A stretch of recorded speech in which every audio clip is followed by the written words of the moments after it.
कुमार आपका हार्दिक स्वागत करता हूं। कैसे हैं आप लोग? उम्मीद करते हैं कि आप लोग अच्छे होंगे। आज नंबर सिस्टम का दूसरा क्लास है जिसमें बचे हुए परिभाषा को क्लियर करेंगे। चलिए देखते हैं। वास्तविक संख्या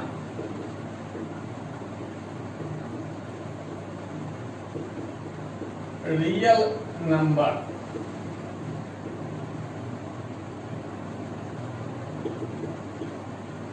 रियल नंबर तो वास्तविक संख्या कहते किसको है? तो परिमेय एवं अपरिमेय संख्या के समूह को वास्तविक संख्या कहते हैं। तो इसमें जितना भी परिमेय अपरिमेय है सब आ जाएगा। 1, 2, 3 कुछ भी, √2, √3, पाई, 22/7 कोई भी। परिमेय एवं अपरिमेय संख्या के समूह को क्या कहते हैं? वास्तविक संख्या कहते हैं। आपके बुक में एक क्वेश्चन दिया है, यदि a तथा b दो वास्तविक संख्या हैं कि a b बराबर 0 हो तो a बराबर 0 ऑप्शन दिया हुआ है, तो देखना है कि कौन सा कंडीशन सही है, यानी कौन सा ऑप्शन सही है। तो सबसे पहले हम आपको बता देते हैं, उसके बाद इसमें देखेंगे कौन सा ऑप्शन सही है। तो केस फर्स्ट, यदि a 0 रखा जाए, यदि a 0 रखा जाए और b 1, 2, 3, 4 या माइनस में कोई भी संख्या ले लिए, तो a b बराबर क्या होगा? 0 गुना 1 बराबर 0। यानी एक बार a का मान 0 लिए, b का मान कुछ भी ले लिए, चाहे प्लस में हो या माइनस में हो, कोई भी परिमेय अपरिमेय संख्या हो, तो a b बराबर क्या हो गया? 0। अब है दूसरा केस है कि a का मान कुछ भी ले लीजिए, b का मान ले लिए 0, तो भी क्या होगा? a b बराबर 0। और तीसरा है कि a भी 0 हो और b भी 0 हो, तो a b बराबर क्या होगा? 0 गुना 0 बराबर 0।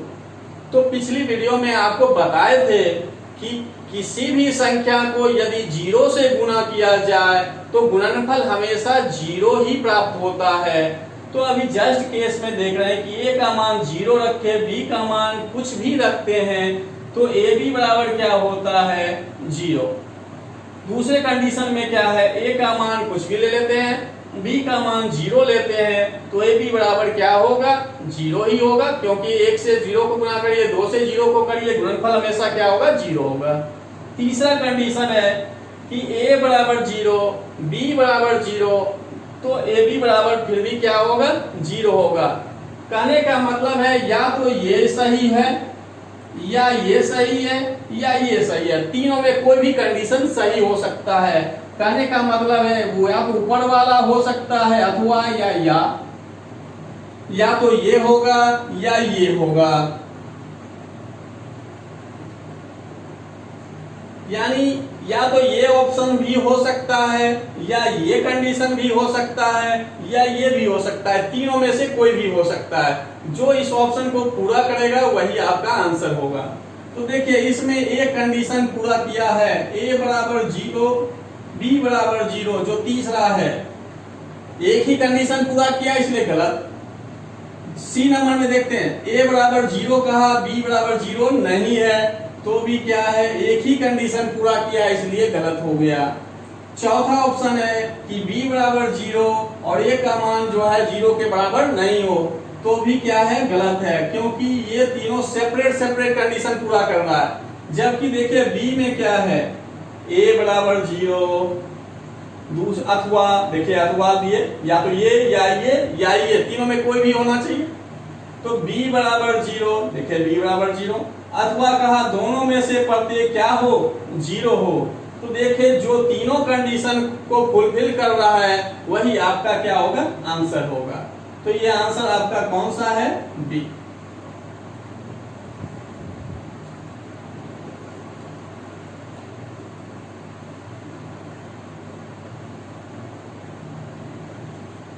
अब है अवास्तविक संख्या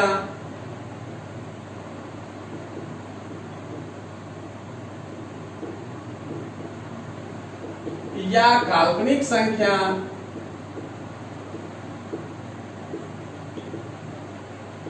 जिसको क्या बोलते हैं, इमेजिनरी नंबर।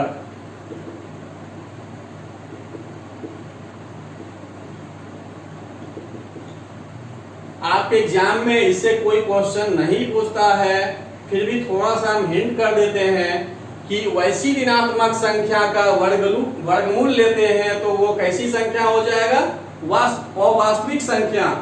ऋणात्मक संख्या का वर्गमूल लेने से जो संख्या बनेगा वो क्या होगा, अवास्तविक संख्या या काल्पनिक संख्या। क्लियर हो गया? यानी ऋणात्मक संख्या का वर्गमूल लेने से जो संख्या प्राप्त होता है उसे क्या कहते हैं, अवास्तविक संख्या।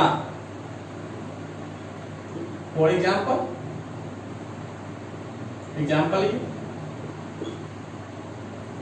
काल्पनिक संख्या को आई से डिनोट करते हैं। आई का मतलब होता है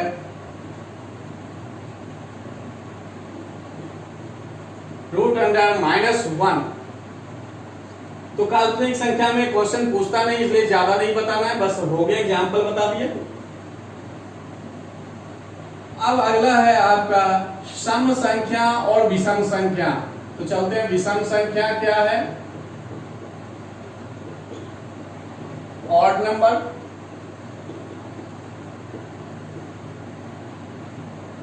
और अगला है आपका सम संख्या।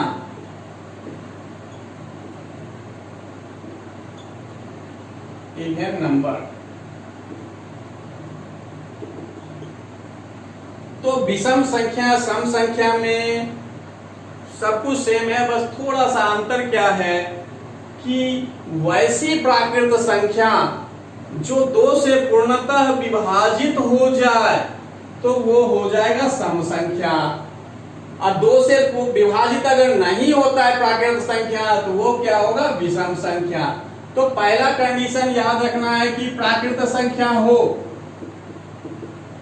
पहला कंडीशन क्या है कि सबसे पहले तो प्राकृत संख्या होना चाहिए, और जब प्राकृत संख्या है तब देखेंगे कि अगर 2 से विभाजित होता है तो सम संख्या, अगर 2 से विभाजित नहीं होता है तो क्या होगा, विषम संख्या। तो अब एग्जाम्पल में 1, 3, 5, 7 स्टेप से देखिए, ये प्राकृत संख्या भी है और 2 से विभाजित नहीं भी है। उसी तरह सम संख्या का कि प्राकृत संख्या तो है और 2 से विभाजित है तो क्या हो गया, सम संख्या। अब इससे कुछ फॉर्मूला है जिसको देख लेते हैं। प्रथम n विषम संख्याओं का योगफल n²। प्रथम n विषम संख्याओं का योगफल बराबर क्या है, n²। एग्जाम्पल, प्रथम 5 विषम संख्याओं का योगफल।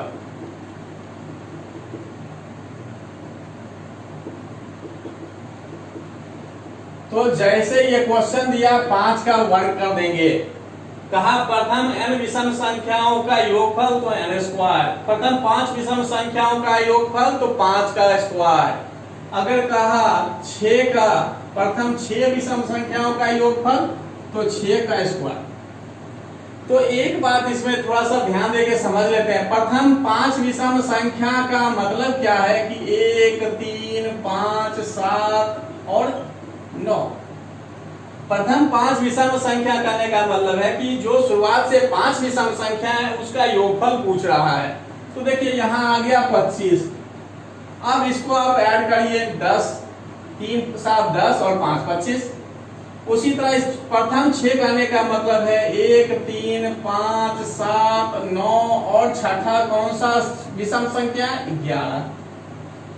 तो प्रथम n विषम संख्या जैसे कहे योगफल तो क्या करना है, n²। इसमें कहीं कुछ सोचना नहीं है, जो क्वेश्चन दिया उसका वर्ग कर दीजिए। 5 का 5 का वर्ग, 6 का 6 का वर्ग, 7 कहेगा 7 का वर्ग। लेकिन एक दूसरा फॉर्मूला है, n तक की विषम संख्याओं का योगफल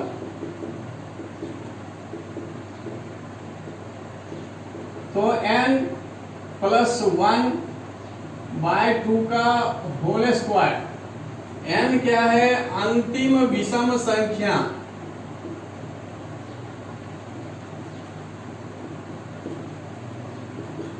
यहां पर देखिए ऐसा कोई कंडीशन नहीं बोले कि n विषम संख्या है कि सम संख्या है, लेकिन इसमें हम लिख रहे हैं कि n क्या है? एक अंतिम विषम संख्या है।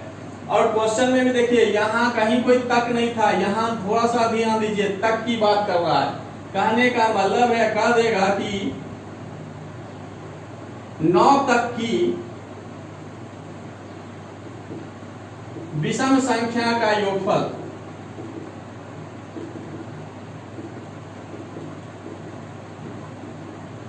नौ तक की विषम संख्या का योगफल, तो देखिए ये क्या है? विषम संख्या ही है। तो क्या किए? 9 में 1 जोड़िए, 2 से भाग करके वर्ग, यानी 5 का वर्ग आ गया। 9 तक की विषम संख्या कहने का मतलब है कि 1, 3, 5, 7 और 9, ये वाला ही है। बस क्वेश्चन का थोड़ा सा पैटर्न चेंज हो गया है। तो 9 तक की विषम संख्या कहा तो 1, 3, 5, 7, 9 तक जो भी विषम संख्या है उसका योगफल। लेकिन क्वेश्चन कभी कभी थोड़ा सा घुमा देता है कि 10 तक की विषम संख्या का योगफल।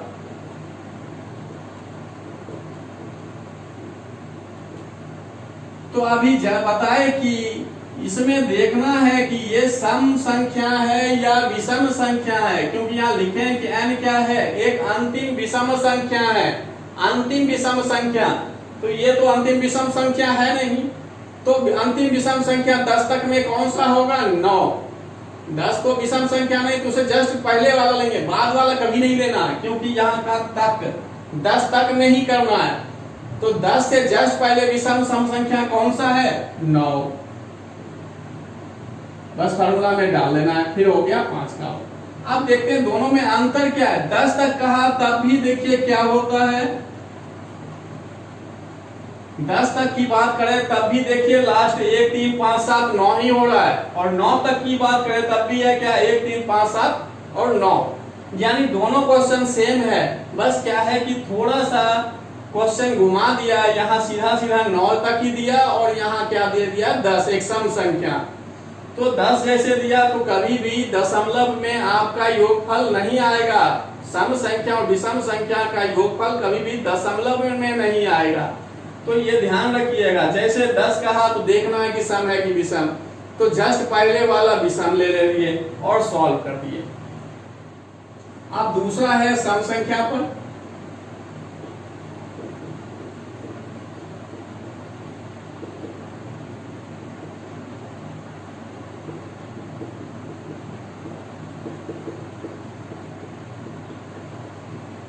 n इंटू n प्लस 1, ये सम संख्या की बात अब आ गया। तो कहने का मतलब है, एग्जाम्पल पहले देख लेते हैं। प्रथम 5 सम संख्या का योगफल, तो n की जगह 5 दीजिए, 5 में 1 जोड़कर 6, 30।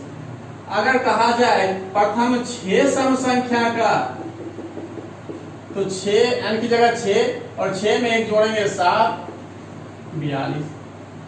तो देखते हैं प्रथम 5 सम संख्या कहने का मतलब है कि 2, 4, 6, 8 और 10।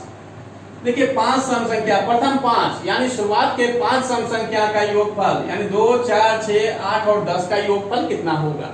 अभी तो एग्जाम्पल हम छोटा दिए हैं तो आप जोड़ भी लीजिएगा, लेकिन एग्जाम में ये जरूरी नहीं है कि छोटा क्वेश्चन दे, इसलिए फॉर्मूला याद होना जरूरी है।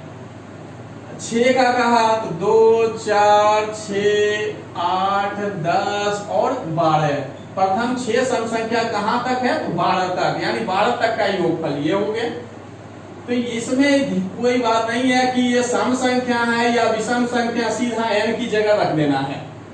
लेकिन एक दूसरा आ रहा है जिसमें ध्यान देना है, n तक की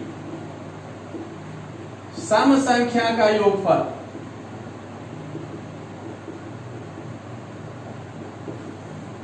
n/2 इंटू n/2 प्लस 1। यहां भी आया तक की बात कर रहा है, ध्यान देना है तक, तो इसलिए यहां n क्या है, अंतिम सम संख्या है।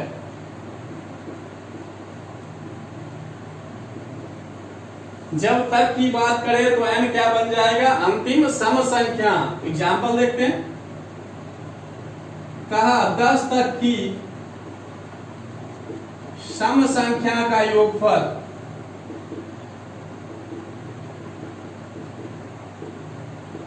तो 10 तक कहा, ये क्या है, सम संख्या या विषम संख्या, सम संख्या ही है। तो जैसे सम संख्या है तो n की जगह 10, 2, 10/2 1,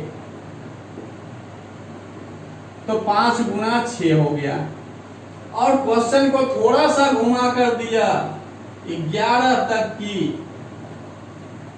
सम संख्या का योगफल। तो ये क्या है, एक विषम संख्या है। जबकि यहां क्या लिखे, n क्या होना चाहिए, अंतिम सम संख्या। तो 11 से जस्ट पहले सम संख्या कौन सा है, तो 10, तो 10/2, 10/2 और 1 जोड़ेंगे। तो दोनों क्वेश्चन एक ही है, बस थोड़ा सा क्वेश्चन घुमा देता है तो हम लोग गलत कर बैठते हैं। 10 तक की दिया तो डायरेक्ट फॉर्मूला में लग गया, लेकिन 11 दिया तो 11 क्या है, एक विषम संख्या है। तो उससे जस्ट पहले वाला सम संख्या कौन सा है, तो 10, 10 के अनुसार सॉल्व कर लिए। अब देखते हैं 10 तक की मतलब क्या है, तो 2, 4, 6, 8 और 10। 10 तक का रहा है मतलब यही हो गया।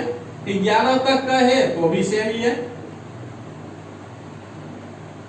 दोनों में देखिए कोई अंतर नहीं है। 10 तक कहा तब भी 2, 4, 6, 8 और 10 ही है, और 11 तक कहा 2, 4, 6, 8 और 10 ही संख्या आ रहा है, दूसरा कोई नहीं आ रहा है। तो क्वेश्चन बस थोड़ा सा चेंज करता है जिससे कि आप गलती करिए, तो इसको ध्यान में रखना है। आपका अभाज्य संख्या,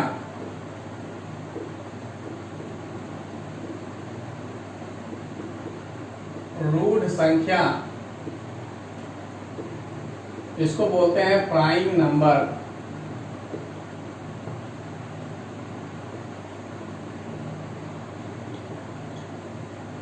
अभाज्य संख्या या रूढ़ संख्या इंग्लिश में बोलते हैं प्राइम नंबर। कभी कभी क्या होता है कि परिभाषा का ये आपका लिखा हुआ नहीं मिले, तो इसलिए क्या लिखा दिए इंग्लिश में भी ध्यान देना है।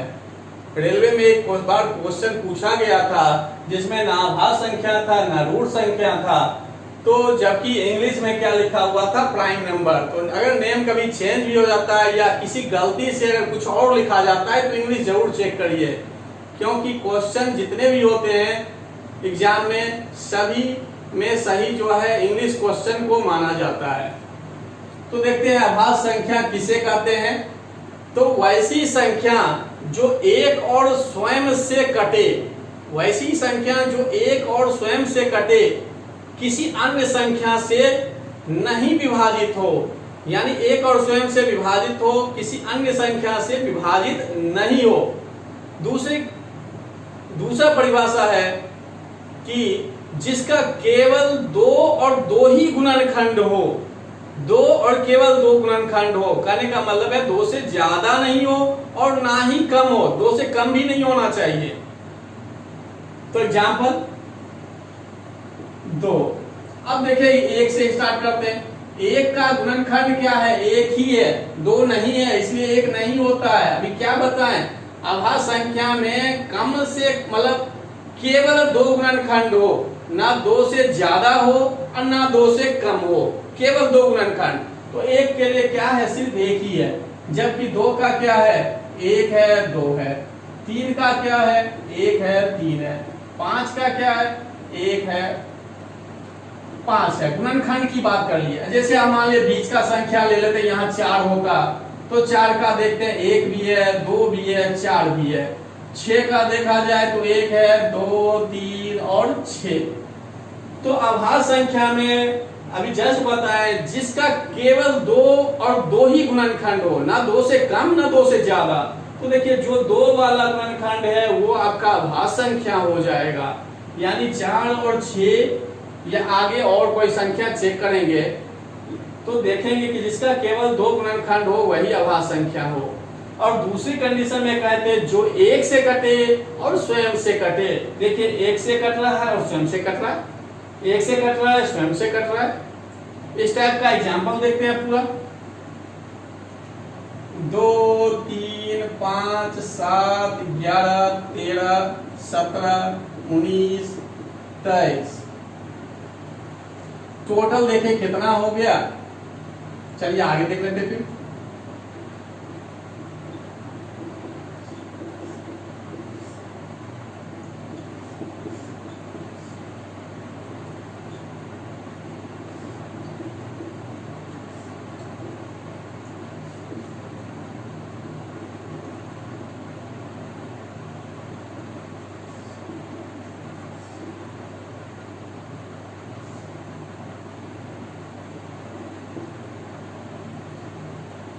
देखिए 100 तक की बात कर रहे हैं, 1 से लेकर 100 तक में कुल कितने अभाज्य संख्या है।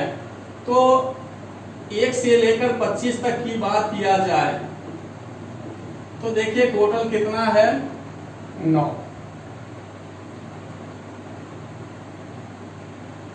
और 26 से लेकर 50 तक की बात किया जाए तो 6।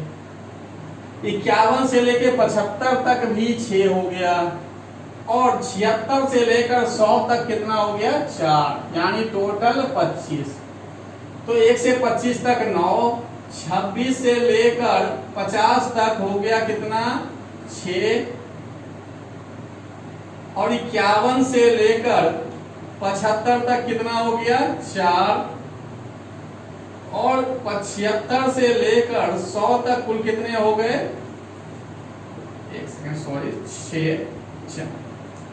यानी 1 से 25 तक 9 आ रहे हैं अभाज्य संख्या, 26 से 50 तक 6, 51 से 75 तक 6, और 76 से लेकर 100 तक टोटल कितने 25। यानी 1 से लेकर 100 तक अभाज्य संख्या कुल कितने हैं 25।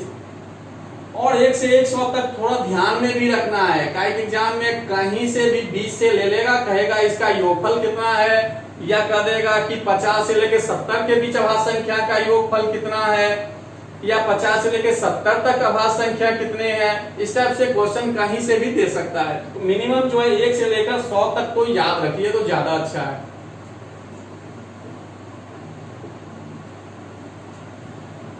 अभाज्य संख्या जांच करने का भी एक नियम है जो आगे बताएंगे। पहले विभाज्यता का रूल बता देंगे, उसके बाद बताएंगे कि अभाज्य संख्या को कैसे जांच करना है जो जल्दी से जल्दी पता चल जाए। तो अगला परिभाषा देखते हैं, भाज्य संख्या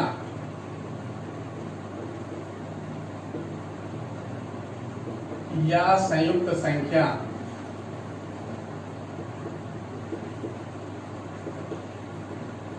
कंपोजिट नंबर वैसी प्राकृत संख्या जिसका कम से कम 3 गुणनखंड हो। कहने का मतलब है जो 1 से कटे, स्वयं से कटे, किसी अन्य संख्या से भी कटे, उसे क्या कहते हैं भाज्य संख्या। एग्जाम्पल 4, 6, 8, 10, 9, 10। तो देखिए कि 1 से कटता है, 2 से कटता है, 4 से, 1, 2, 3, 6 से, 8 है, 1, 2, 4, 8 इस टाइप से। तो भाज्य संख्या किसे कहते हैं, तो जिसका कम से कम 3 गुणनखंड हो। देखिए कम से कम 3 है, ज्यादा भी हो सकता है, मतलब कम से कम 3। या कहने का मतलब है कि 1 से कटे, स्वयं से कटे, किसी अन्य संख्या से भी कटे, उसे भाज्य संख्या कहते हैं। तो सबसे छोटी भाज्य संख्या कहा जाए कौन सा है 4 है। 1 जो है ना तो भाज्य संख्या है,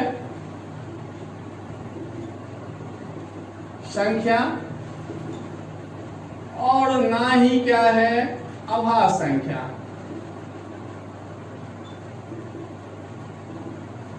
एक ना तो भाज्य संख्या है और ना ही अभाज्य संख्या है, यानी 1 से लेकर 100 तक भाज्य संख्या कितना हो जाएगा?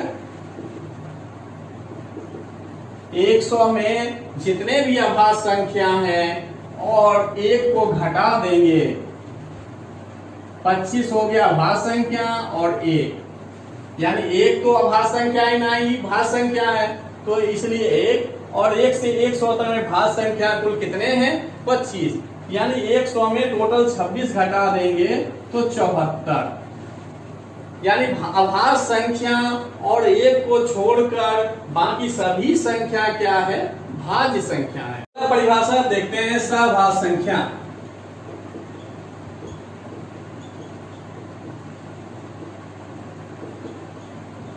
को प्राइम नंबर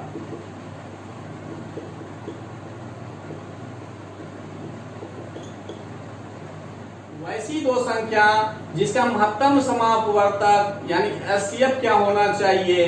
1 होना चाहिए, यानी वैसी दोनों संख्या के बीच कोई उभयनिष्ठ गुणनखंड नहीं हो।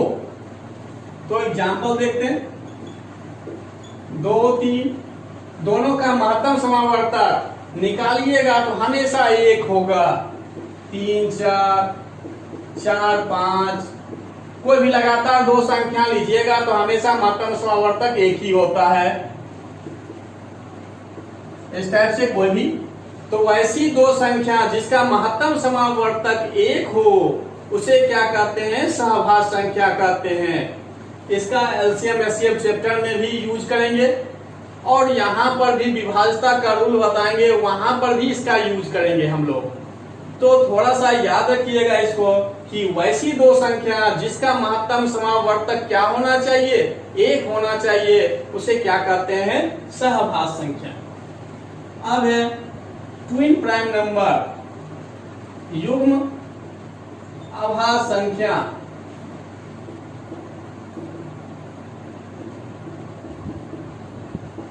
Twin prime